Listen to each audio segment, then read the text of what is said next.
Hi friends, இன்றைக்கி நம்ம பார்க்க போகிற ரெசிபி தயிர் அடை. இந்த சம்மருக்கு பாடியை கூலாக வச்சுக்கிறதுக்கு சூப்பரான ஒரு டின்னர் ரெசிபி தான் இது. வாங்க எப்படி செய்யலான்னு பார்க்கலாம். இது செய்ய இன்றைக்கி 2 கப் இட்லி அரிசியை 2 மணி நேரம் ஊற வச்சுக்கோங்க. முடிஞ்சால் சுடு தண்ணியில் ஊற வச்சுக்கோங்க, அப்போ தான் சாஃப்டாக இருக்கும். 2 ஸ்பூன் கடலைப்பருப்பு, இதையும் சுடு தண்ணியில் ஊற வச்சுக்கோங்க.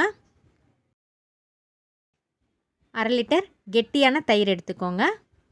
3 பச்சை மிளகாய், தேவையான அளவு உப்பு. இப்போ அரிசி 2 மணி நேரம் ஊறியாச்சு. இப்போ நம்ம அரைச்சிக்கலாம். மிக்சர் ஜாரில் 3 பச்சை மிளகாய், தேவையான அளவு உப்பு, கெட்டியான தயிர், அப்புறம் நம்ம ஊற வச்சுருந்த அரிசி, இது எல்லாத்தையும் நல்லா நைஸாக அரைச்சிக்கோங்க. மாவு நல்லா நைஸாக இருக்கணும், அப்போ தான் அடை சாஃப்டாக இருக்கும்.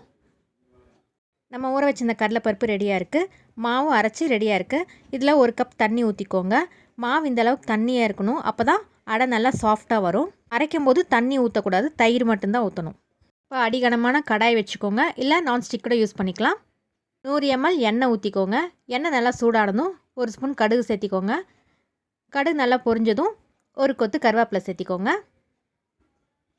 அடுப்பை சிம்மில் வச்சுக்கோங்க. நம்ம அரைச்சி வச்சிருந்த மாவை இதில் ஊற்றிக்கலாம். அடுப்பு சிம்லேயே இருக்கட்டும், ஹை ஃப்ளேமில் வைக்க வேண்டாம்.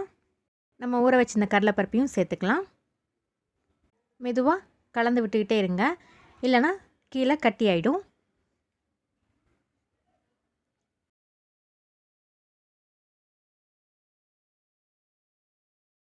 இந்த ஸ்டேஜில் உப்பு பத்தலைன்னா ஆட் பண்ணிக்கோங்க. காரம் கரெக்டாக தான் இருக்கும். தேவைப்பட்டுச்சுன்னா பச்சை மிளகாய் விழுது சேர்த்துக்கோங்க.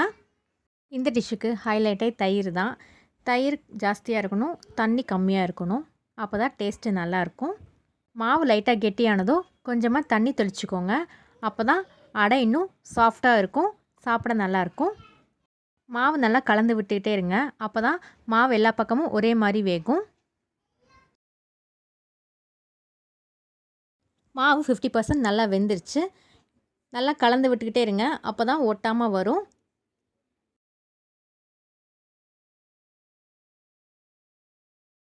மாவு இப்போது 70% நல்லா வெந்துருச்சு. இந்த ஸ்டேஜில் ஒட்டுறமாக இருந்துச்சுன்னா நீங்கள் கொஞ்சமாக எண்ணெய் ஊற்றிக்கோங்க. அப்போ தான் மாவு நல்லா ஒட்டாமல் வரும், சாப்பிடும்போது நல்லாயிருக்கும். மாவு இப்போது 80% நல்லா வெந்துருச்சு. இன்னொரு 20% வேகணும். ஒரு 10 நிமிஷம் அப்படியே இருக்கட்டும். இப்போது ஃபைனல் ஸ்டேஜ், மாவு நல்லா திரண்டு வந்துருச்சு.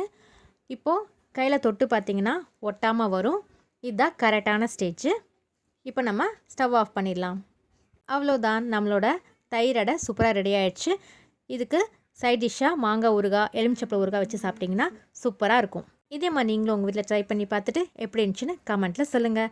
மறக்காமல் எனக்கு ஒரு லைக் போட்டுருங்க. மறக்காமல் சப்ஸ்கிரைப் பண்ணிடுங்க.